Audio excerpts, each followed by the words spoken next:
Shri Gurubhyo Namaha. Good evening and a very warm welcome to everyone. I am Manu Kashyapa from Advaita Academy. Let us begin with a small prayer. Shruti Smriti Purananam Alayam Karunalayam Namami Bhagavatpada Shankaram Lokashankaram Sarvatma Sarvadrugyosau Sarvadhyasa Nirasakrita Satatam Sannidhattam Me Hridaye Paramashivah. I welcome you all to day 13 of Global Festival of Oneness. In this evening session, we have a very special guest, Swamini Sri Brahma Prajnananda Saraswati Ji, who will be speaking on the topic Vedanta and Psychology with special reference to Shankara's Upadesha Sahasri. We welcome you, Swamini Ji. Thank you for joining us today.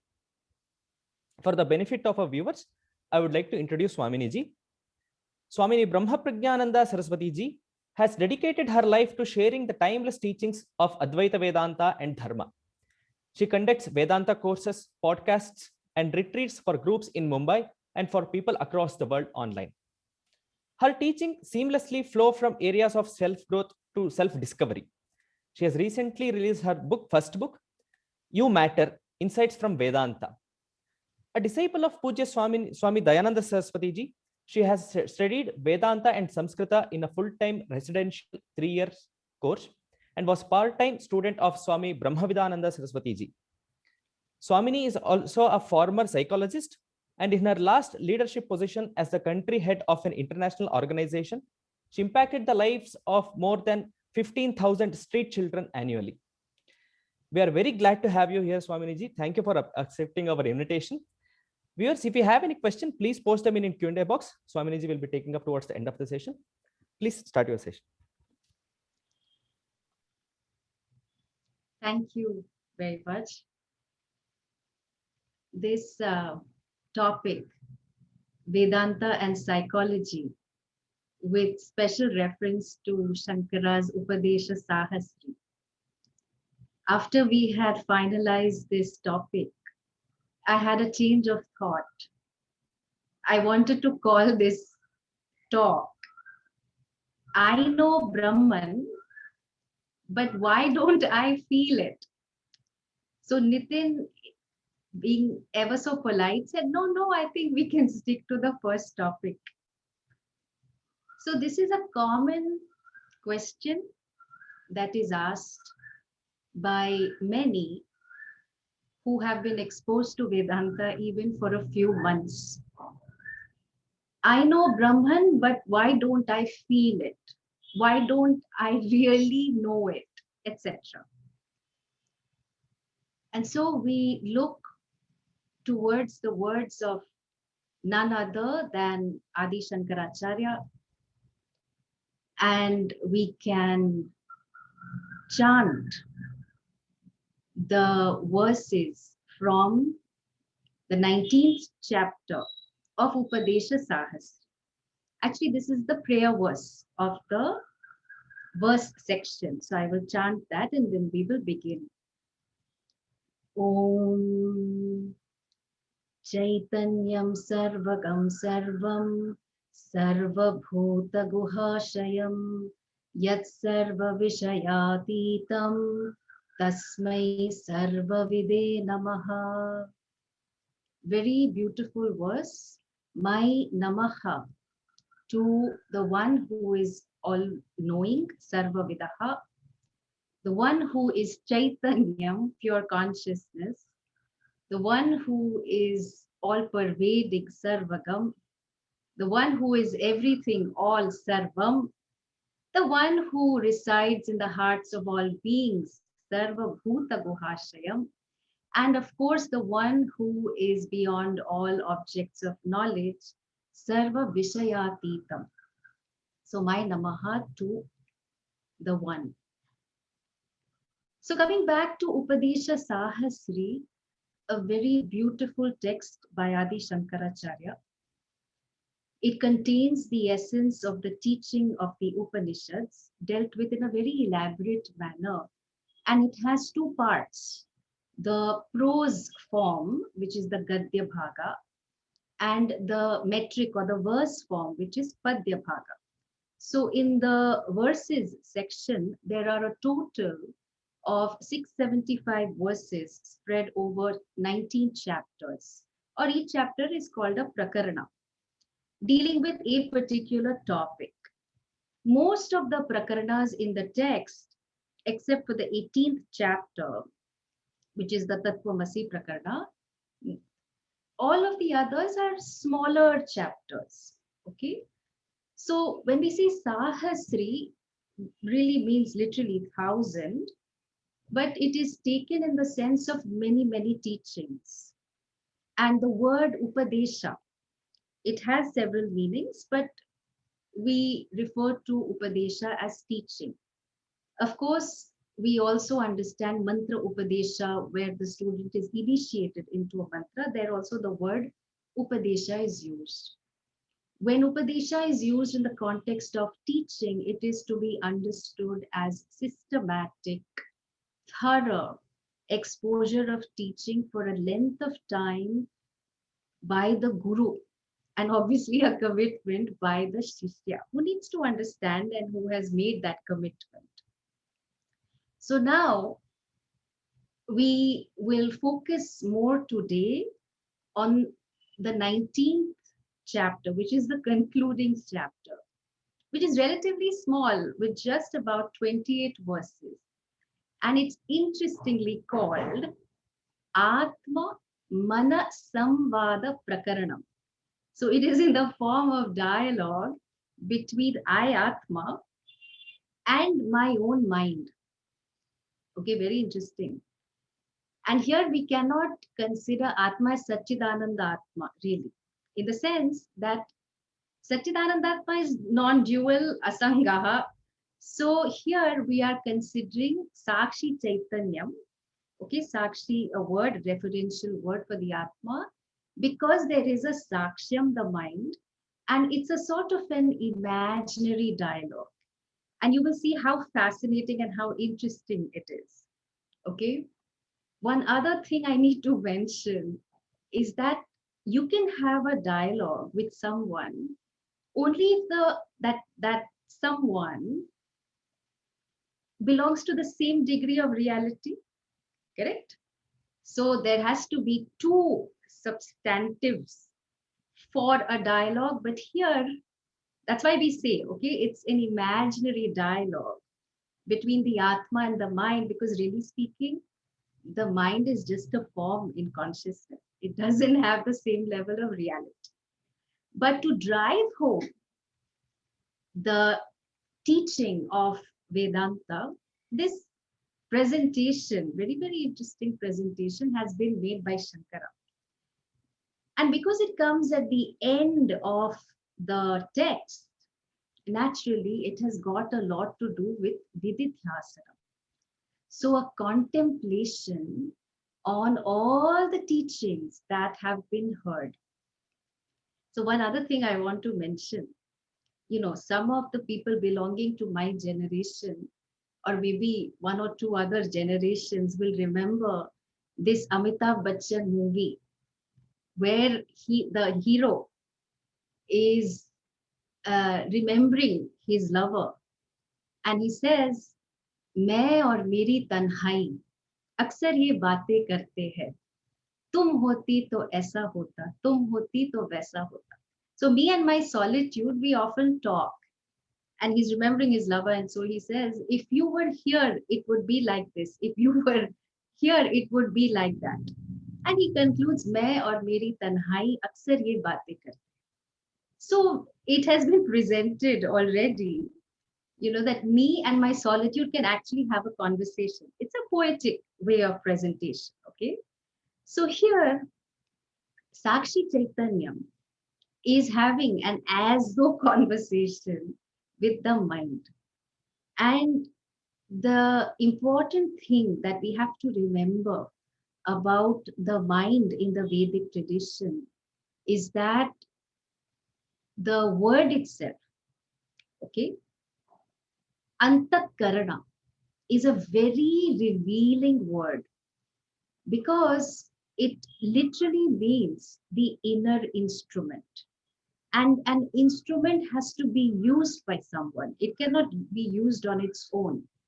Even for those people who watched Mr. India, okay, these are all my generation films, whatever, 30 years ago or some such.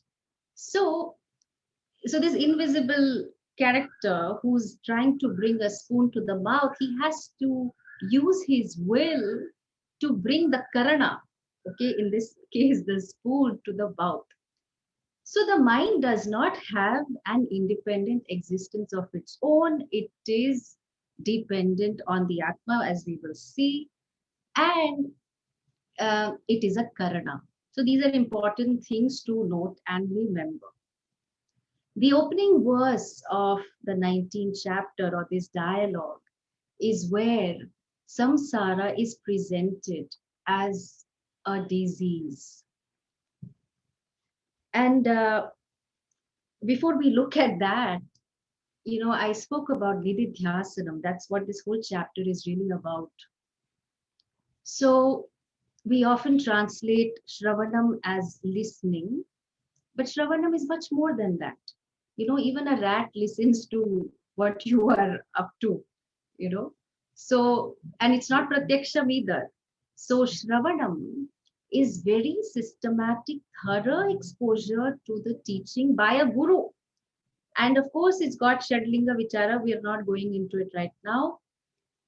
So Nididhyasana can only be done by someone who has sufficient exposure to the Shastra, who has had the opportunity to do Mananam. A lot of Mananam already happens in class because 2 and 4 arguments are presented. The topic, which is of course you, is looked at from all standpoints such that there is no scope for vagueness, error, or doubt. And only then, still some habitual errors persist, and only then Nididhyasana. So we cannot short circuit Shravanam and Mananam and jump straight to Nididhyasana. So this dialogue that is there, 19th chapter of Upadesha Sahasri, we can divide it into 4 broad topics. Of course, we don't have the time to look at each of the verses, so I'm just going to give much more than a glimpse of what the whole chapter is about. The first 1 to 11 verses are really dwelling on the nature of the Atma. So there is Atma Rupa Vichara. Then the second topic is appreciation of the fact that I am that Satyam, I am the Adhishthanam behind this entire Jagat. So for that, about verses 12 to 18. Then the subsequent verses 19 to 24 are verses that are referring to the Mithyatvam of the Jagat, the objective world. So also something important to note, you cannot talk about Mithya unless you establish what Satyam is, which is you. And finally, the chapter ends with the benefit of this Atmanyanam.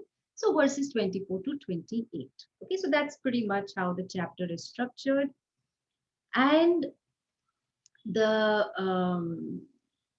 the first verse actually has a word called Trishna Jwara. So this Jwara, the fever, and this fever of longing that is there, which is really the form of samsara. So therefore, this chapter is also called Trishna Jwara Nasha Prakaranam. So this topic of curing the fever of samsara, and we all know we have been subject to it. So this feverishness that we feel constantly, and I'm not talking about COVID, okay? So this feverishness where I feel restless, I don't feel settled, I feel like I'm struggling because there is ajnanam, and because of ajnanam, I have taken myself to be a limited entity, ahankara.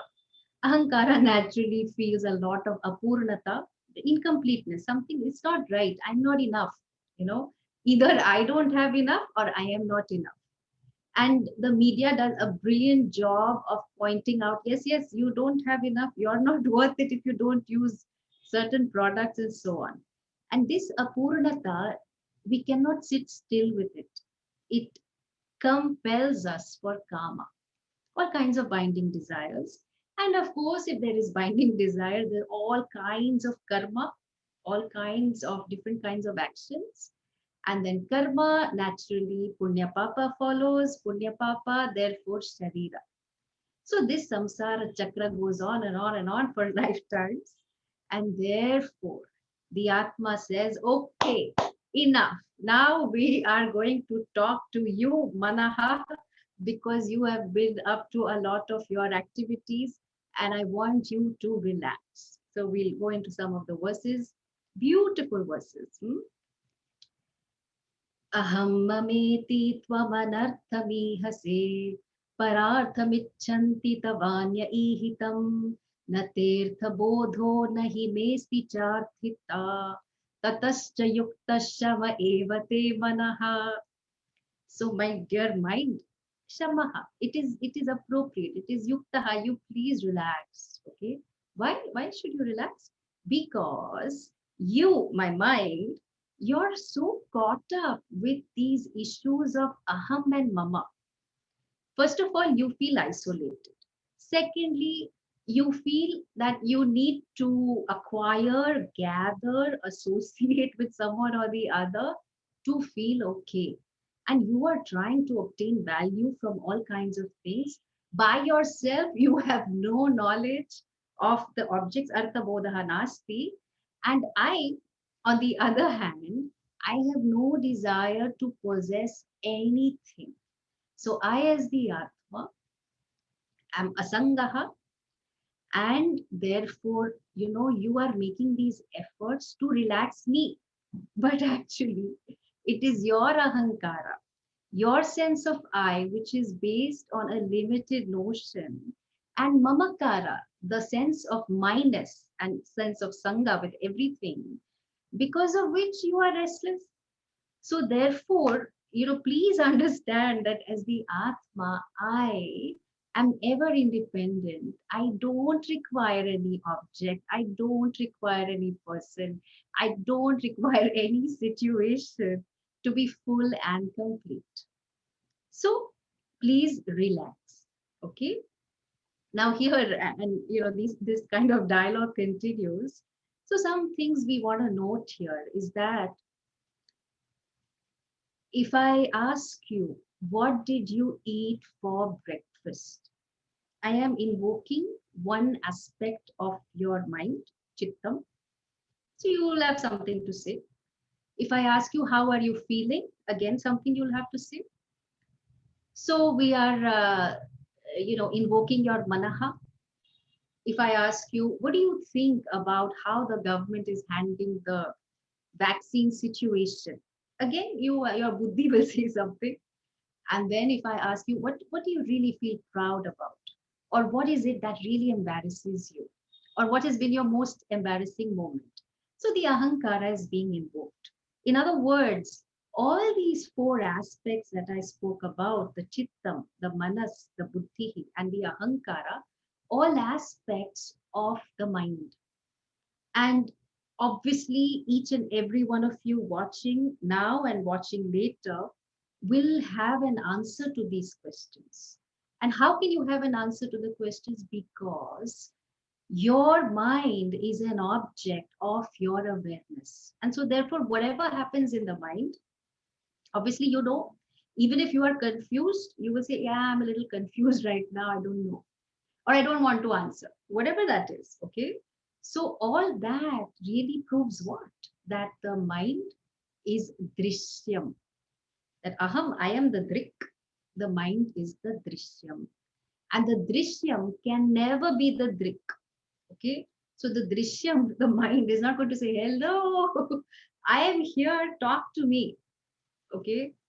Even for people who have delusions and hallucinations, uh, even for them, they will be able to tell you what the nature of delusion or hallucination is. Okay. But they are not going to say, my mind talks to me. Okay. Because if you inquire a little more deeply, they will be able to see that the mind is an object of their awareness. Temporarily, maybe, and maybe they need some treatment.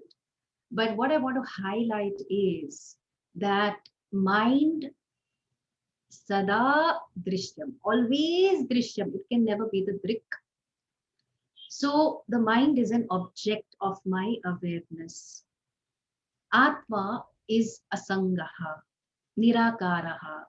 The mind, on the other hand, is having a form sa akaraha. And therefore, it obviously has modifications.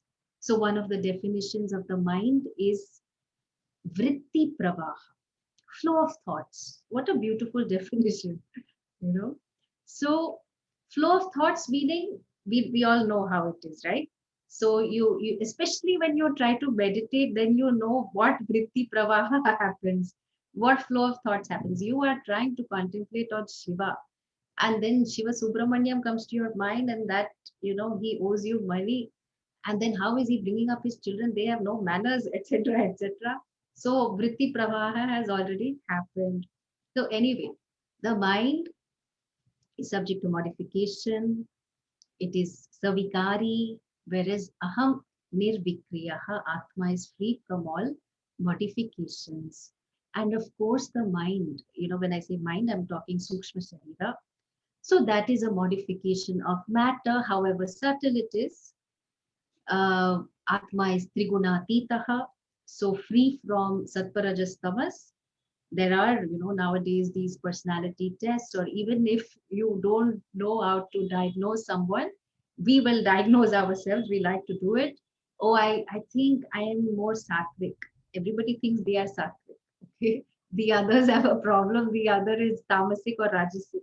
So you are making this so-called diagnosis on the basis of the guna of the person, that the person is exhibiting this tamasic behavior, therefore the mind is tamasic, and so on. So anyway, the point is that the mind has three gunas, whereas atma is free from all these gunas. And of course, atma is avasthatraya sakshi, so present in all the three states of experience: waking, dream, and deep sleep, whereas the mind is present only in the waking and dream, and resolved in deep sleep. So for us, very simple way of defining reality is, what is it that always is? Atma, that's it. Mind sometimes is there, sometimes is not there. Between two thoughts, okay, if you're saying the mind is vritti pravaha, what is there between two thoughts? It's you, Atma. And of course, deep sleep, Atma is resolved. Sorry, mind is resolved. Then, of course, Atma is this independent reality, whereas mind has a status of dependent reality. What I mean by that is that the mind does not exist as a conscious entity talking to you. It is illumined by the Atma, but it is used as an instrument, and therefore people always wonder, maybe I am deluding myself. I think I am talking to myself only, and so on. Okay. Really speaking, you are always a drik in the context of the drishyam. And another point I want to make is that in this very beautiful Kenopanishad, we have this bodham prati bodha viditam matam amritatvam hi vindate. Very beautiful. So whatever be your thoughts, one question that all of us get asked is, how shall I control my mind? And while I will answer it depending on who the person is and what the person needs, understand that whether it is your memory, your cognition, your emotion, your feelings, your sensations, pratibodha, in each and every cognition, what is there is the Atma, is isness, is you. So isness never gets displaced. Suppose I say, see what happens in your mind, okay? I say chair. Chair is, laptop is, video camera is, mic is, the book is, pen is. When I've said different names, different words, some images would have come up in your mind. When these images came up, the chair was replaced by the sofa, and so on and so forth, okay? But was isness ever replaced? Never. And the isness that we think belongs to the object is really being Atma. So even if I say elephant microbe coronavirus, okay, the isness of this, that is Satyam, that is the Atma, never gets displaced, it is you. So having said all this, we can continue with some more verses from Upadesha Sahasri. This, okay, let's look at that. Yato na chanyah paramat sanatanat sadaiva triptohamато na mirthita sadaiva muktascha na kamayehitam yatasva chetah prashamayate dhikam. Again, very beautiful.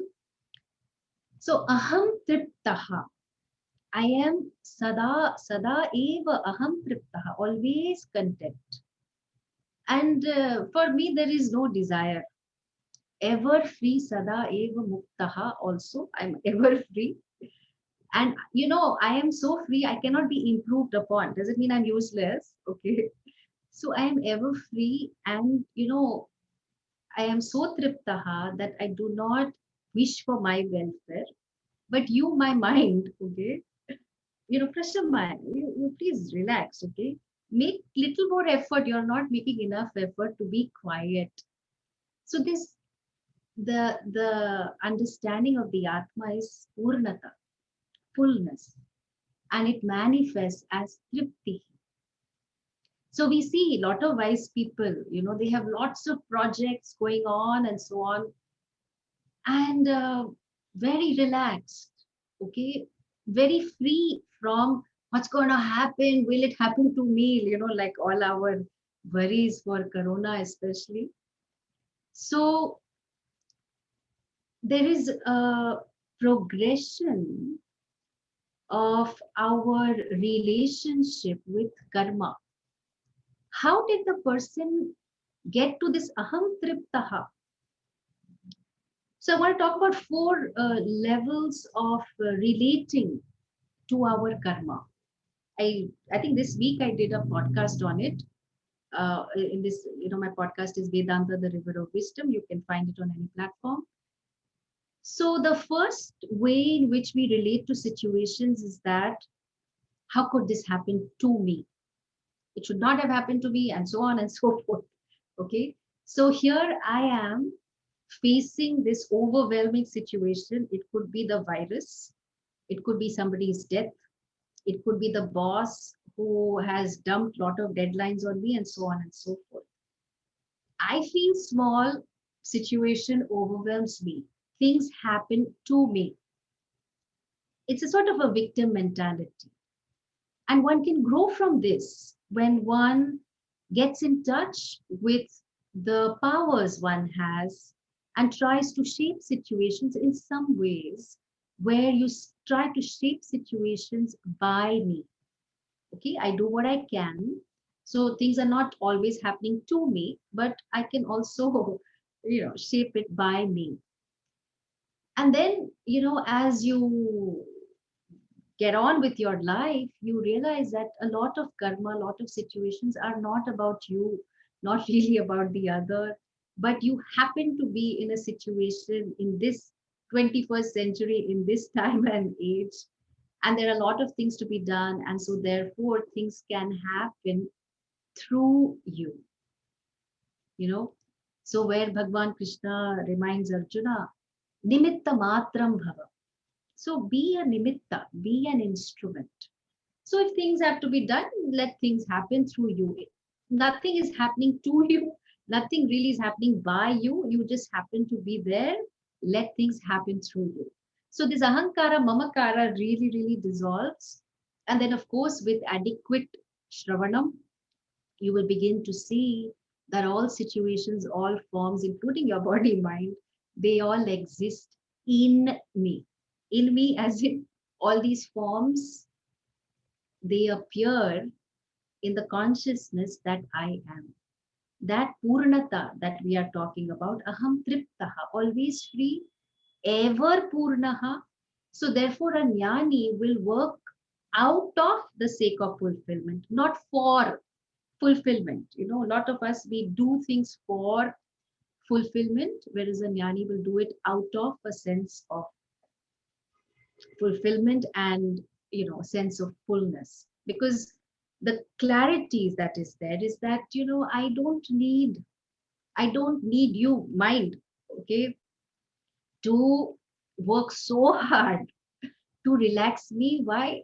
Because I am ever relaxed. So, you know, we do so much for the sake of relaxation. You know, which are the most productive days in your work life? The days you go the day before you take a holiday.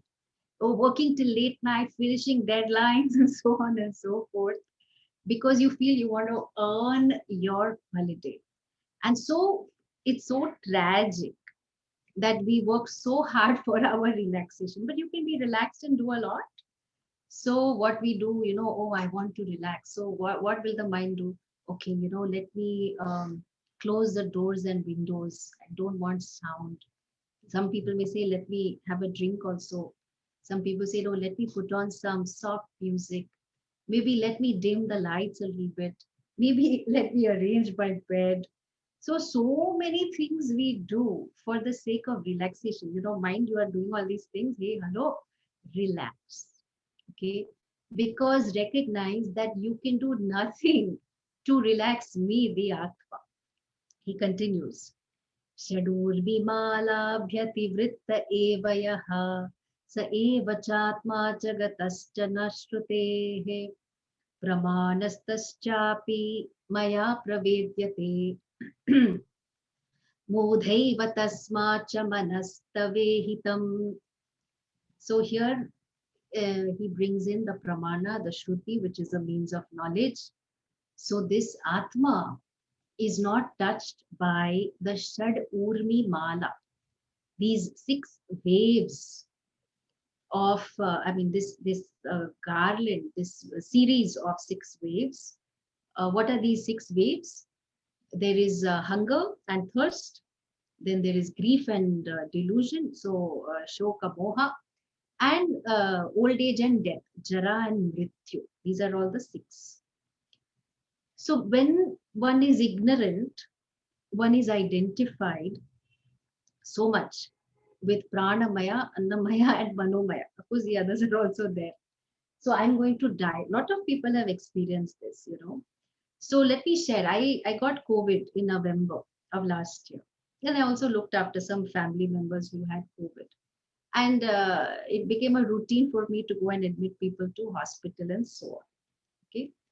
So when you look around, then everybody is worried. Oh my God, like, you know, and I'm not making, I'm not, you know, trivializing. Okay. It's like some people have had losses, and, you know, our prayers for everyone, actually, for, you know, loka samasta sukhino bhavantu. The grief that we experience because of old age and death, even if this COVID situation was not there, okay, the grief, the sorrow is because of the identification with Annamaya.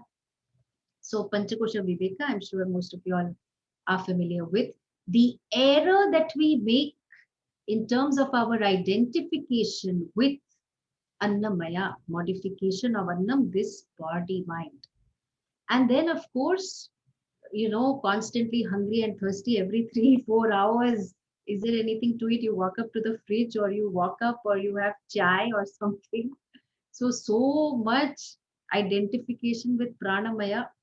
And what shall we say of the ones who do pranayama?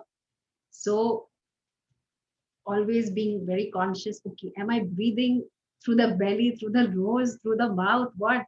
So all these are helpful, okay? But I'm just identifying, I'm highlighting the identification. And then, you know, the sadness, the restlessness, the um, wrong thinking that we have, which is all really the identification with the manomaya, with our thoughts, okay, with our feelings. So all these, okay, the hunger and thirst, then grief and moha, and jara mrityu, this old age and death, All these are Shad Urmis. They are coming as waves after waves after waves, and you deal with one, and then you get slapped by the other. So much this samsara is really tough. And therefore being battered. But Atma is like the shore. So Atma is not battered at all by the six waves. So when you see that I am the water, then how will the waves trouble me? This question. I know I'm Brahman. Really? I don't think you know. Okay. Because then you wouldn't ask the question.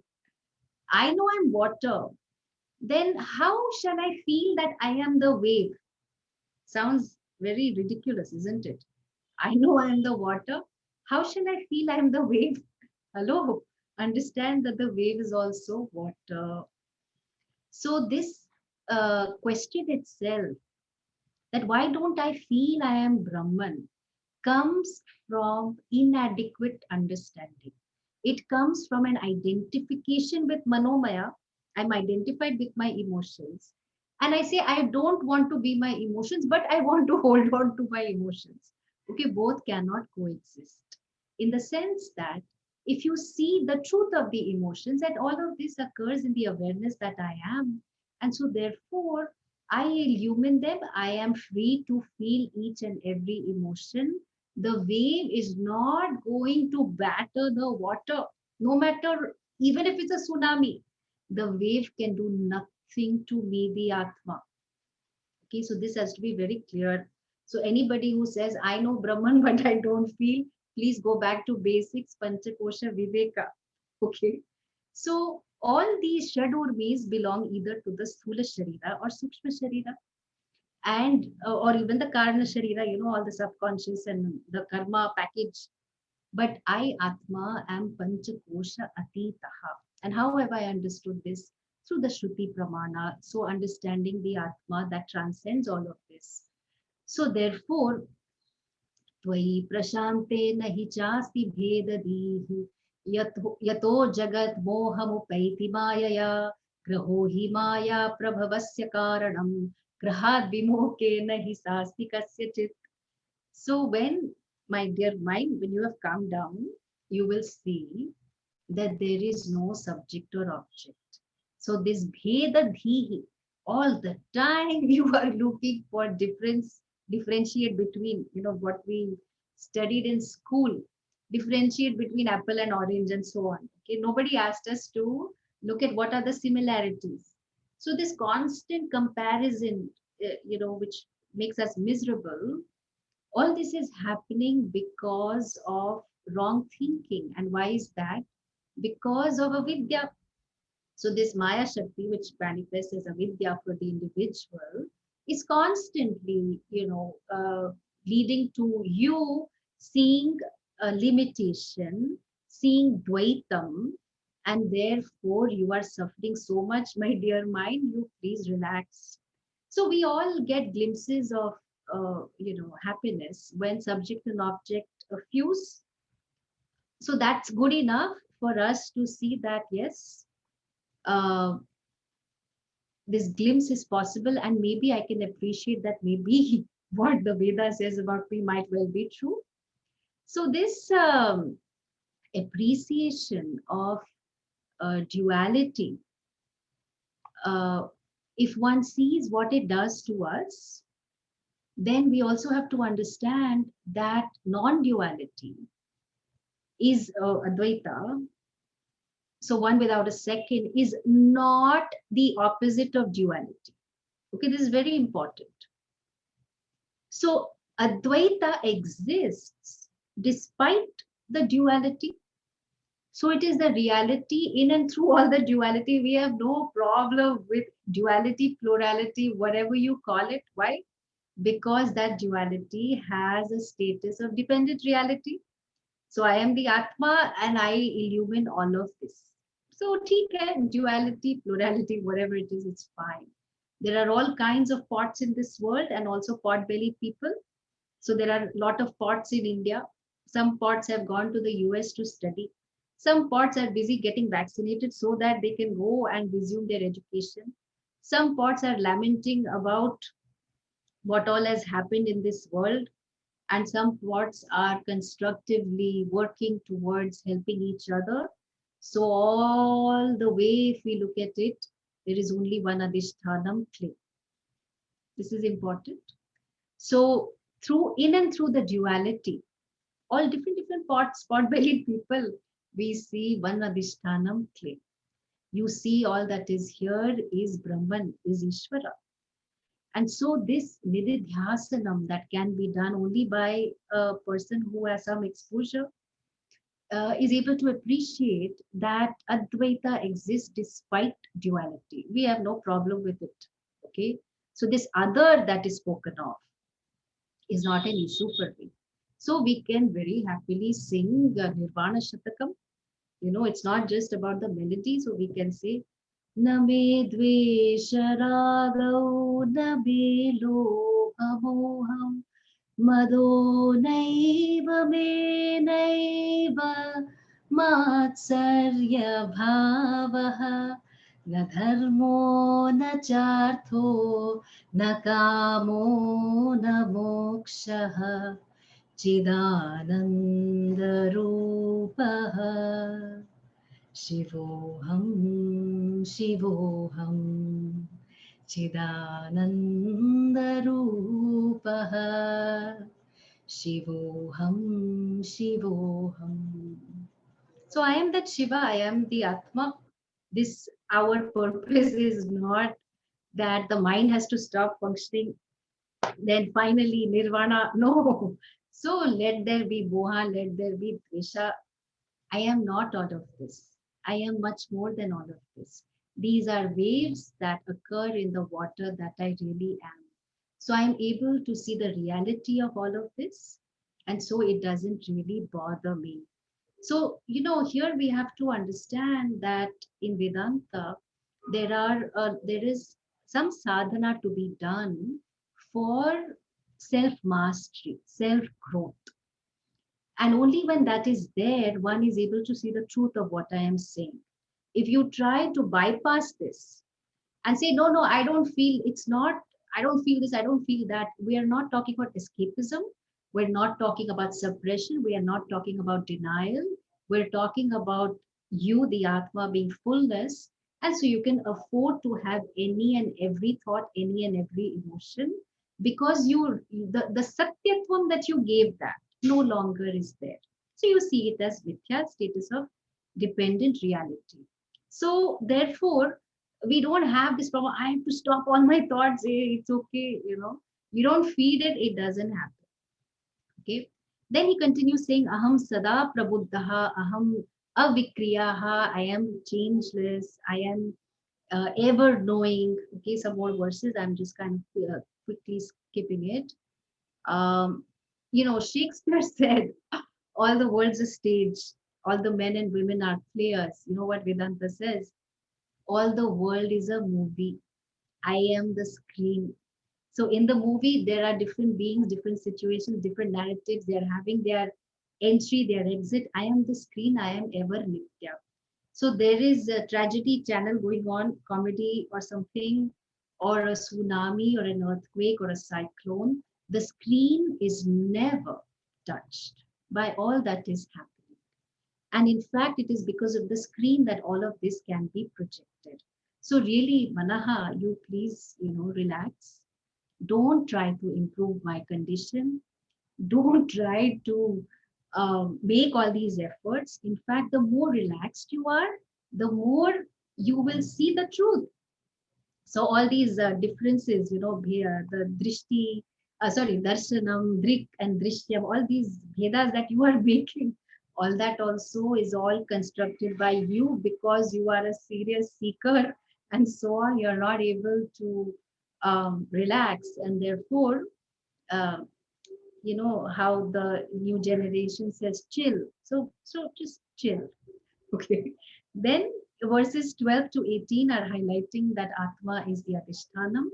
So here, a little bit, Shankara, he addresses the Shuddhavada of Buddhism, just so that people may not misconstrue that the Atma is Shunya. So then there are some verses related to that.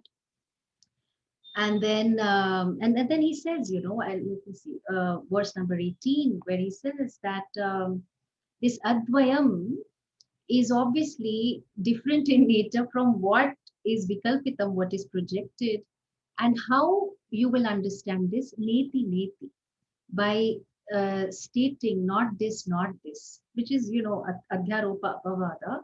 So the methodology of negation of the superimposition, you will see the truth of what you are really, the Atma. But of course, it has to be done with exposure to the Shruti. And then finally, he concludes in verses 19 to 24, where the Mithyatvam is again highlighted of the Jagat. And it's like saying, you know what, shadow, by shadow, you please improve my situation. So the pot cannot improve the condition of the clay. So what is Anatma? Anatma, understand, we may translate as not Atma, but Anatma is Nama Rupa. Nama Rupa, name and form, which doesn't have an independent reality of its own. And so what will the name and form do to the Adhishtanam, that is Atma? So like that, there are some verses. And then finally, he, in verse number 28, he does namaskara to all the Mahatmas. So I will conclude with that. Vimatyave Vimathyavedo Dadhita Samriddhitam Surair Mahabdestu Yatha Mahatmabhihi Tathamritam Jnanamidam Hiyai Pura Namo Gurubhyah Parabhikshitam Chayaihi. So my namaskara to all the teachers, Mahatmabhihi, by whom this truth has been realized, gathered from the ocean of the Vedas. So this nectar that has been gathered, this Amritam, how they did it, because they churned this great ocean. And did they do it recently? No, they did it long time ago in ancient times. So namaskara to all the teachers who stand in the parampara, who understood the truth of who the Atma is, which is Sarvagam, Sarva Chaitanyam, which is Guhatitam, Sarva Vishayatitam, which is you. So with that, this samvada, interesting dialogue between the Atma and Manaha, concludes. And my prayers that all the people who are here may see the truth about themselves. Om Tat Sat. Thank you, Swaminiji, for the wonderful knowledge that you shared with us. Swaminiji, we have a couple of questions I would like to take it up. The first question is our life Satyam or Mithya? This question comes from a binary understanding. Okay, so our life is Satyam and Mithya. Okay, so all the situations, all the forms, anything that is changing, that has the status of Mithya. What is it that is not changing? It is you, consciousness, Chaitanyam. So you are that Satyam. Body, mind, changing, Mithya. So if you are talking from the standpoint of body, mind, then you are Mithya. If you are talking from the standpoint of who you really are, that which never changes, then you are Satyam. And also understand that wherever there is Mithya, there is Satyam, because it cannot exist on its own. So please do not make this binary division, Satyam and Mithya. Just understand it doesn't exist on its own. Okay, then next. Thank you. Is this Atman that is being talked about different than Satchidananda? If yes, then how is it non-dual? Okay, the Atma that is being spoken of is one only, and it is defined as Satchidananda. Okay, it is in Taittiriya Upanishad, it's defined that way. What was the other aspect of the question? If yes, how it is non-dual? Yes. So Advaita, the word, means non-dual, one without a second. Okay, we have to add that without a second, because we may say, oh, if it is one, then it can be divided into 4 fractions. Okay. So that's why we say it is one without a second. So you're right. There's only one, which is you. Okay. Thank you. Yeah. Next question is, it's easy to understand I am water, but unless I experience firsthand Brahman, the pain and grief continues. Question is, how does one experience Brahman directly? Okay. Right. So, two aspects to your question, which is that what you experience is pain and grief. Yeah. What do you mean by that? You have to look into it. It's an emotion that you feel, you identify with. And you may have valid reasons for feeling the pain and grief. But when we really decode any experience, okay, whether it's an experience of having the COVID virus or losing someone to it, there is sense data, okay, the sight, sounds, he said, she said, etc., and my emotional response to it. So in this experience, it will come, it will go. Even if you have a samadhi experience, it will come, it will go. So it's an event in time, any experience, okay? Even if you are standing on this side of the bathroom door and you really want to go and that 1 minute feels like eternity, still it will start, it will end. But Brahman that you are is not an experience. Because if it was an experience, then, when you meditated, you were Brahman for 5 minutes. Then the rest of the day, you were Anatma or something like that. That's not the teaching. So I would suggest that you expose yourself to the Bhagavad Gita, understand what it means to live a life of harmony with grief and regret and sorrow and so on. And that prepares our mind to see the nature of who we are. Then all this will become more clear. Okay. Then you will see that each and every experience I have is Brahman. There is no experience that is not Brahman because you are in each and every experience. Okay. Correct. Thank you. And the next question is, Sakshi Chaitanyam is Avasthatraya Sakshi. It is explained clearly in waking. But how can we understand Sakshi in deep sleep state? Yeah. Yeah, this is a good question and often asked question, which is that, like, I'll have to ask you a counter question, which is, how do you know that the one who went to sleep and the one who woke up is the same person? How do you know? And you will, of course, I'll say, no, I'm not sure. I'm dealing with the same person. I think you're another creature. And you will say, no, no, of course, I know I was there. How do you know you were there? I don't know how I know, but I know I was there. Exactly the point. See, the mind is resolved in deep sleep. So it is the mind that comes to conclusions. So the mind is not available, but Sakshi is ever present in deep sleep. And so therefore you have no confusion whatsoever after waking up that it was you. Okay, so the inference by which we say that, oh, I was present in the waking and I was present in the deep sleep. Now here the mind is resolved in deep sleep and yet you are present. So you are equating mind with Brahman and you have to stop that association. Because you're reaching that conclusion. How do I know I was present? Hey, you are the one who answers you were present in deep sleep. That you were the same entity who woke up, right? Yes. You're not available to answer the question during deep sleep. And, we will allow you to sleep peacefully. So we will not disturb you. That knock, knock, are you the Sakshi? So then you say, oh, okay, maybe not. I don't know. Okay. Yeah. Thank you. The next question is, can sun experience its own light? Like that, if I am Brahman, then how can I experience it? Similar to the previous one. So you please refer to what I said that time. Yeah. Okay. We'll take up stuck on this experience thing. And really, I first, I think we should have some very delightful worldly experience and analyze every experience. The point is, we don't have the rigor to analyze an experience.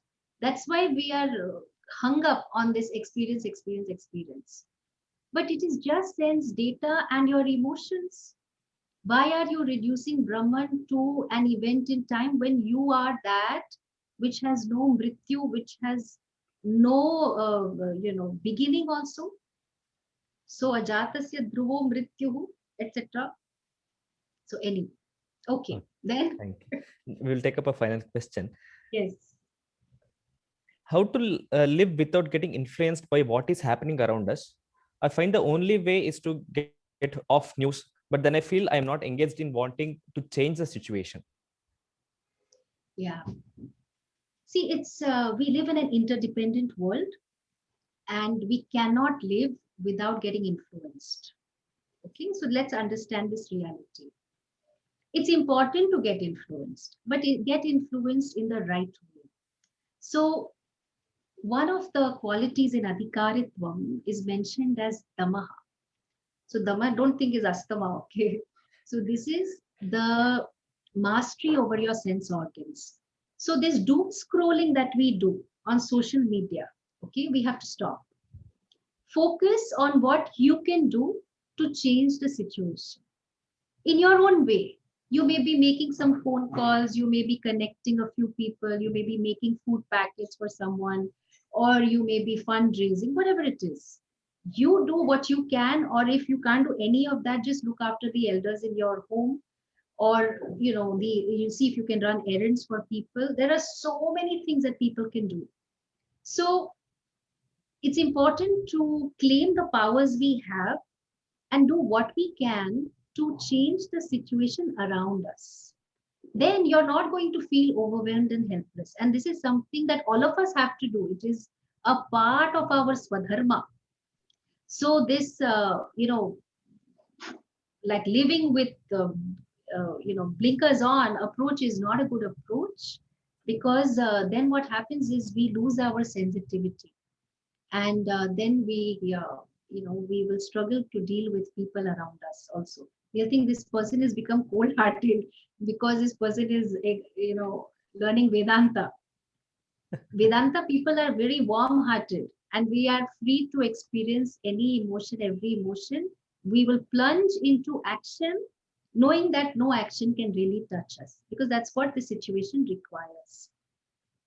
Okay, one more question. I don't know if we have time for it. I think we are almost out of time. Yeah. So thank you, Swaminiji, for sharing this wonderful knowledge with us and answering all these questions. It was enlightening. And from the entire I team just of want to add Advaita that, Academy, I thank you immensely. yeah, I just want to add that if anybody wants to get in touch with me, please go to my website. It's discoveratma.com, and my email ID is mentioned. So I will answer every email. Thank you. And from the entire team of Advaita Academy, we thank you immensely for joining us and sharing this knowledge with us. With this, we conclude yet another session of Global Festival of Oneness. Shri Gurubhyo Namaha. Tomorrow in the morning session, Sri Jaishankar Narayananji will be speaking on Mahavakya Vichara Aham Brahmasmi in the light of Shankara's Brihadaranyaka Upanishad Bhashya. Please tune into the session.